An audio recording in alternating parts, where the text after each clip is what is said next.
Jadi malam tu ketika saya berlari di Tasik Ujana, di simpang tu, kilometer terakhir saya cuba tukar pace yang lebih laju sikit. Ketika itulah dada saya tangkap kuat sangat, susah nak bernapas, sakit sangat, saya berpeluh teruk dan susah nak bernapas dan saya padam, pitam dalam 3-4 saat macam tu. Dan bila saya sedar, mujur saya sempat peluk tiang lampu di tepi jalan Tasik Ujana tu.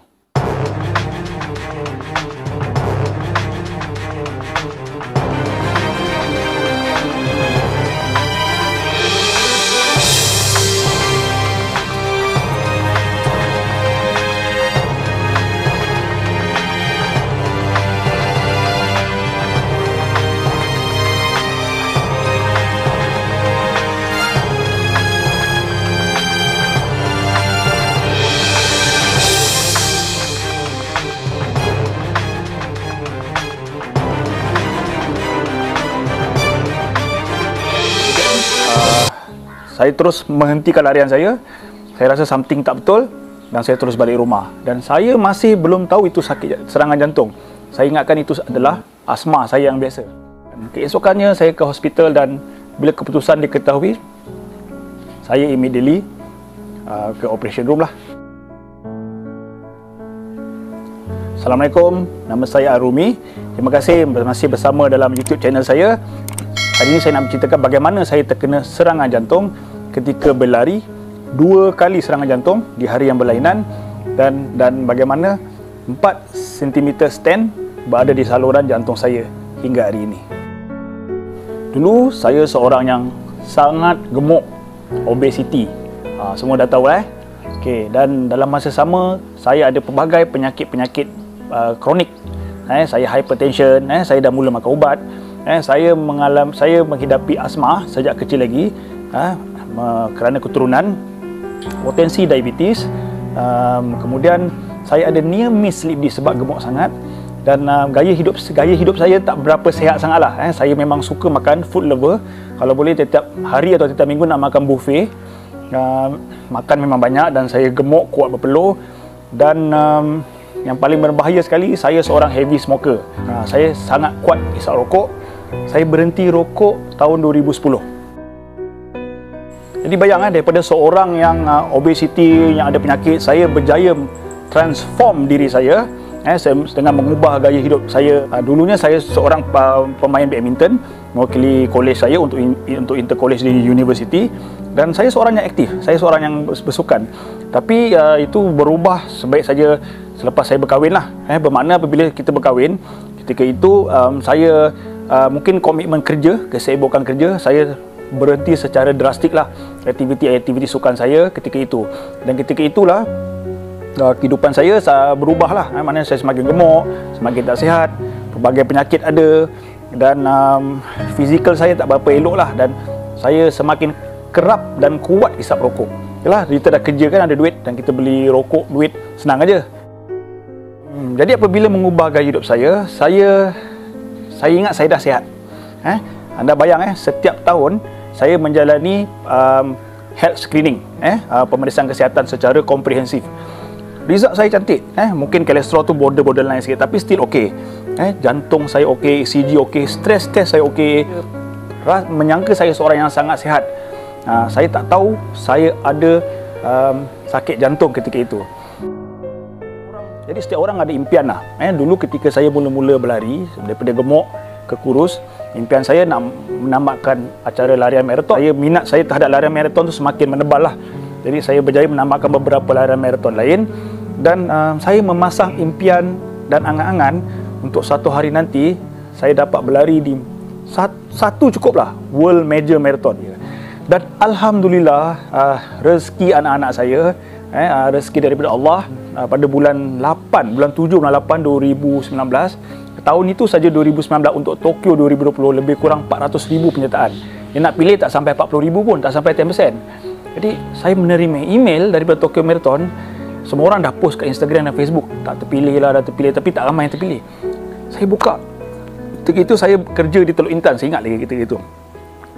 Saya telah terpilih untuk menyertai World Major Tokyo Marathon. InsyaAllah. Ketika itu yang saya terbayang hanyalah isteri dan anak-anak saya saja. Itu saja. Saya bercampur baur, saya bersyukur, saya terlalu gembira dan saya berasa sebab saya terpilih. Sebab anda dah sebelah langkah saja untuk mencapai impian anda.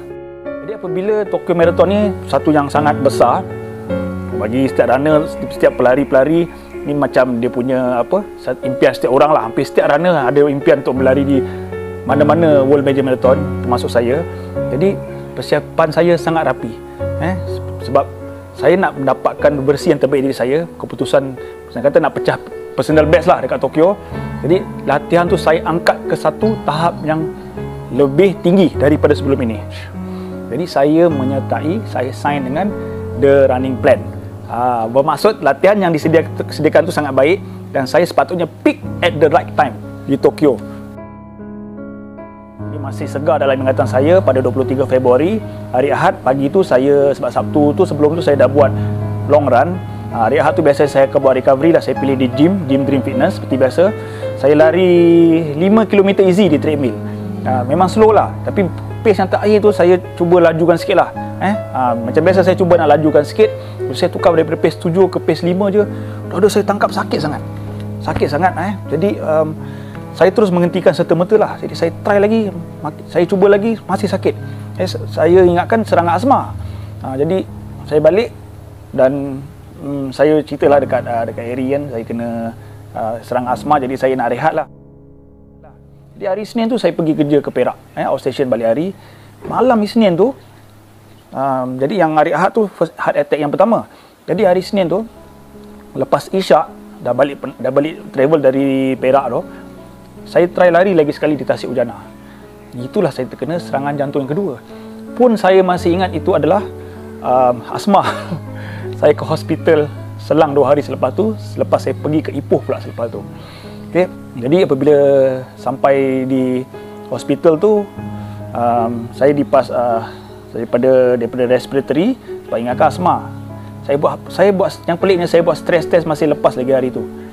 Tapi selepas tengok blood analysis dan CT scan, memang ada abnormal lah. Jadi immediately pas kepada kardiologis, kepada Dr. Zubin Osman.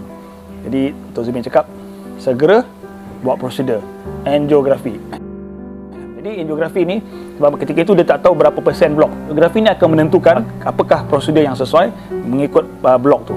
So kalau kurang daripada 50% bila buat angiografi tu, mungkin saya akan makan ubat sajalah. So, lebih daripada 50%, dia akan masukkan stent. Berapa banyak stent tu akan ditentukan, dan tetapi jika lebih daripada 90%, kena buat open heart surgery. Okey. Jadi bayang perasaan saya masa tu. Saya tak tahu macam mana nak cakap dengan isteri saya. Sebab ni jantung kan. Saya tak tahu macam mana nak cakap dengan isteri saya. Jadi memang satu situasi yang sukar lah. Antara dalam kehidupan saya banyak diuji oleh Allah. Tapi ini salah satu ujian yang sangat besar. Di mana seorang yang sihat, saya menggambarkan gaya sihat, tapi saya terkena serangan jantung. Yang saya ringkaskan, saya pendekkan, saya berbaring di katil operation room di Arada Damansara Medical bersama tim Dr. Zubin, menjalankan prosedur itu selama sejam setengah, dan berakhir dengan 4 cm stent berada di dalam saluran darah saya lah. Jadi coronary heart disease ni, seperti saya ni, biasanya berlaku ada beberapa sebab lah. Utamanya seperti diabetes, obesity, darah tinggi, high kolesterol, stress level yang sangat tinggi. Ada orang lagi kesian, dia jaga makan, dia apa semua, tapi dia still kena coronary heart disease ni. Sebab genetik. Benda tu tak boleh elak. So benda tu berlaku. Saya tanya doktor, kenapa orang yang sihat seperti saya ni kena serangan jantung? Jadi doktor cek balik profil saya, bagaimana kehidupan saya sebelum ni, lifestyle saya sebelum ni. Dulu saya seorang yang gemuk, obesiti, saya isap rokok. Jadi ketika itu sebenarnya jantung saya dah ada problem. Saya dah kena coronary heart disease dah. Mungkin blok ketika itu dalam 50% saja. Tetapi apabila saya mengubah gaya hidup sihat saya sekarang ni, dan beberapa tahun kebelakangan ni, jantung saya tu seperti reconditioning balik.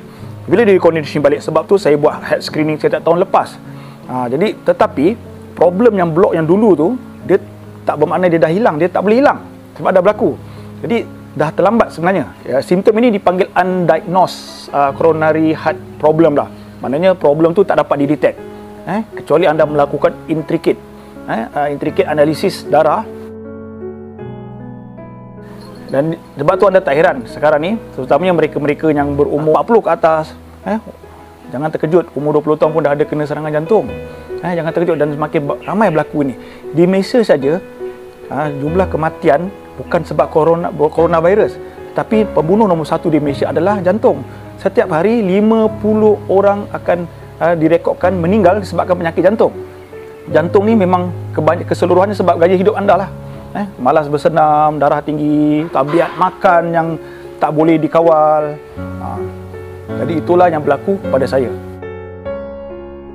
Dan doktor bagi tahu, sebenarnya larian itulah, aktiviti senaman atau larian saya itulah yang selamatkan nyawa saya.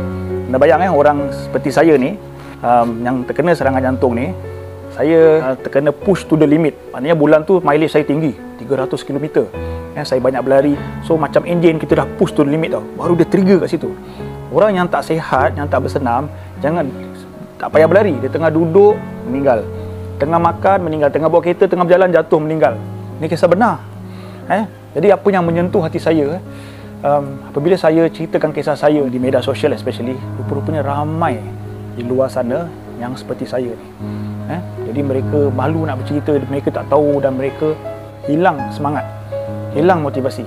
Terus terang saya katakan, hari saya kena diberitahu ada sakit jantung dan melakukan prosedur tu, lebih kurang seminggu saya tak buka handphone, saya tak balas SMS, call dan sebagainya. Ia satu tempoh yang susah lah buat saya, sangat sukar dalam hidup saya. Saya sangat bersyukur kerana saya diselamatkan oleh seorang yang sangat hebat, iaitu Dr. Zubin Osman di Arada Masarah Medical Center. Kalau baca cerita dia, cerita yang saya share tu, Saved by God and Amazing Doctor. Saya bersyukur masih diberi kesempatan untuk terus hidup bersama keluarga lah. Ni sekarang dah bulan yang ke-7. Alhamdulillah, saya punya result hari ni, darah saya semua alhamdulillah semakin improve dan semakin baik. Jadi itu satu petanda yang sangat baik, dan saya sentiasa mengikut nasihat doktor lah. So cardiac rehab ni ada empat elemen lah, 4 perkara. Yang pertamanya adalah kena makan ubat, kena konsisten makan ubat. Yang keduanya adalah kena terus bersenam. Senaman tu doktor kata jangan tinggal, senaman itulah yang menyelamatkan. Okey, yang ketiganya kawal pemakanan. Diet tu perlu seimbang lah, perlu kawal lah. Dan yang keempat ni tak ramai yang mampu lakukan adalah stress management. Dr. Zubin, kardiologis pada Arumi, ni dah about 7 months daripada dia heart attack yang dia suffer whilst dia running, and alhamdulillah there's good progress. Lepas kita treat his vessel dengan 1 stent, and daripada segi physical activity dia has improved a lot lah. I mean, daripada kita suruh just buat simple walks, sekarang ni dia dah boleh berlari. After about 7 months, more than 10k at a good pace. So saya selalu bagi tahu saya patients, once the doctor dah buat dah kerja dia, more than 50-60% of the work must go dengan patient tu. That means diet dia, kalau dia isap rokok kena berhenti, ubat kena makan, and physical activity kena sambung, kena maintain, and that is the aim for patient. Of course there will be some limits, and limits tu mungkin bergantung pada umur dia, apa yang dia boleh buat sebelum ni, and banyak mana yang kita paksa fix masa di the first procedure. And saya harap apa yang dialami oleh semua pesakit jantung tu, they can improve and dia boleh get the thing that they aim for. Jadi nasihat saya kepada anda di luar sana, yang pertama, kesihatan perlu menjadi keutamaan. Dalam kehidupan kita ni, kesihatan itu adalah kekuatan diri kita. Pangkat, gelaran, status, rumah, duit dah tak ada makna kalau anda tak sihat. Betul kan? Jadi jagalah kesihatan anda. Siapa yang memang berminat dalam bidang dunia larian ni, especially yang nak berlari jarak jauh seperti half marathon, marathon, ultra marathon, jalanilah pemeriksaan kesihatan secara berkala dan secara komprehensif. Jangan sangka anda sihat, Jangan sangka, jangan perasan anda sihat. Yang paling penting, apabila anda buat satu, ukur baju di badan sendiri. Jangan terikut-ikut dengan orang. Terinspirasi dengan orang, satu yang berlainan. Sebab tu saya sering mengatakan ada perbezaan utama antara obsesi dan passion. Okay? Jadi ukur baju badan sendiri. Dan yang paling penting, utamakan keluarga anda selepas Allah dan Rasulnya. Okay? Kalau diberi kesempatan, dan kalau saya dapat pergi ke Tokyo nanti, saya akan share bagaimana persiapan saya nanti. Saya akan share bagaimana training saya, persiapan mental, fizikal dan sebagainya untuk ke Tokyo 2022 nanti. Okay, terima kasih. Stay healthy, keep fit and keep running, because running saved my life.